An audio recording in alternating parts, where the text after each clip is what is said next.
বাচ্চা স্কুলের ব্যাগে কখনো পেঁয়াজ রেখে দেখেছেন? একবার একটি পেঁয়াজ বাচ্চা স্কুলের ব্যাগে রেখে দিন। অনেক বড় দুশ্চিন্তার হাত থেকে মুক্তি পেয়ে যাবেন। এটি একটি খুব পুরনো এবং অব্যর্থ টোটকা।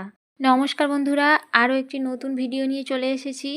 আশা করি পুরো ভিডিওটা দেখলে অনেকটাই উপকার হবে। আর পুরো ভিডিওটা দেখার আগে অবশ্যই চ্যানেলে নতুন বন্ধু হলে চ্যানেলটিকে সাবস্ক্রাইব করবে এবং লাইক, কমেন্ট, শেয়ার করতে কিন্তু ভুলবেন না। অনেকেই হয়তো কথাটি শুনে অবাক হয়েছেন যে স্কুলের ব্যাগে পেঁয়াজ রাখলে কি হবে? অন্য কিছুই নয়, এখন যেহেতু ঠান্ডার সময়, ঠান্ডা কি সারা বছর বৃষ্টি, অতিরিক্ত ঘাম বসা, গরম, তারপরে এই শীতের মরশুমে প্রায় প্রত্যেক বাচ্চারই সর্দি কাশিটা কিন্তু লেগেই থাকে। এটা মানে বাচ্চাদের কাজ ছাড়া হয় না সর্দি কাশিটা। এর জন্য আমরা অনেক ওষুধ কিনে থাকি বাজার থেকে। সে ওষুধ তো খাওয়াতেই হবে, কিন্তু তার আগে একটু টোটকা করে যদি কোনো কিছু ভালো হয় তো সেটা করতে দোষ কোথায়? সাময়িক রিলিফ তো মিলবে, সেটুকু করার জন্যই কিন্তু আজকে আমার এই ভিডিওটা। আর ওয়েদার চেঞ্জিংয়ের সময় আসলে কিন্তু প্রায় বাচ্চারই সর্দিটা মানে হয়ে যায়, কাশিটা তো প্রচুর হয়। আর সেই জন্য আমি দেখুন এরকম সাইজের একটা পেঁয়াজ নিয়েছি, পারলে এর থেকে ছোট সাইজ হলেও কোনো অসুবিধা নেই, একটা পেঁয়াজ নিয়ে নেবেন। আর তার সঙ্গে লাগবে কয়েকটা লবঙ্গ। আমি এখানে 5টা লবঙ্গ নিয়েছি। যে লবঙ্গগুলো এইরকম মাথায় ফুল থাকবে সেই রকম লবঙ্গই নিতে হবে। এখানে আরও বেশি নিলে আরও ভালো হবে, কোনো অসুবিধা নেই। আমার হাতের কাছে এ কটা ছিল, এ কটাই নিয়ে নিয়েছি। তো এই লবঙ্গগুলো আমি কি করব সেটা অবশ্যই দেখাবো। আর লবঙ্গটাও কিন্তু সর্দি কাশির পক্ষে যে কতটা উপকারী এটা আমরা কিন্তু সবাই জানি। একটু বেশি কাশি হলে মুখে লবঙ্গ রাখলে কিন্তু কাশি থেকে রিলিফ পাওয়া যায়। এটা আমরা জানি, সে বাচ্চা থেকে বড় সবাই জেনে থাকি। যাই হোক, পেঁয়াজও সর্দি কাশিতে খুব উপকারী, সঙ্গে লবঙ্গ। এই যে লবঙ্গগুলো নিয়েছি এগুলো আমি এখন কিন্তু এই পেঁয়াজের মধ্যে একটা একটা করে সুন্দরভাবে লাগিয়ে দেব।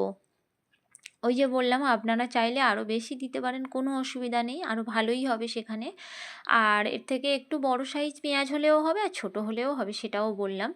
তো যাই হোক, এইভাবে কিন্তু একের পর এক আমি লবঙ্গগুলোকে ধীরে ধীরে এরকম পেঁয়াজের মধ্যে লাগিয়ে দেব। লাগিয়ে দিলে কি হবে, এই যে পেঁয়াজের রসটা তো ওখান থেকে পাওয়া যাচ্ছে, আর লবঙ্গ আর পেঁয়াজের রস একসঙ্গে মিক্সড হয়ে যে উপকারী জিনিসটা তৈরি হবে সেটাই কিন্তু আমাদের সর্দি কাশির উপশম ঘটাবে। তো বন্ধুরা, এইভাবে আপনারা এই জিনিসটা করবেন অবশ্যই।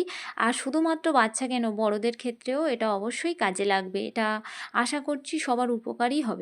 সামান্য একটা পেঁয়াজ, তো এই রকমভাবে পেঁয়াজটাকে আমি সাজিয়ে নিয়েছি। আপনারা চাইলে যেভাবে খুশি লবঙ্গগুলো পেঁয়াজের গায়ে রেখে দিতে পারেন। রেখে যেখানে বাচ্চার টিফিন বক্স থাকে তা সেটা কোনো ছোটো কৌটোর মধ্যে দিলেও তো আরও ভালো, কোনো অসুবিধা নেই। না হলে এমনি রাখলেও কোনো অসুবিধা নেই। এবারে কি করতে হবে, আমরা মানে অতিরিক্ত যে বাচ্চার সর্দি কাশি হয় সবসময় তো আর ব্যাগে ওষুধ দেওয়া যায় না বাচ্চাদের ক্ষেত্রে।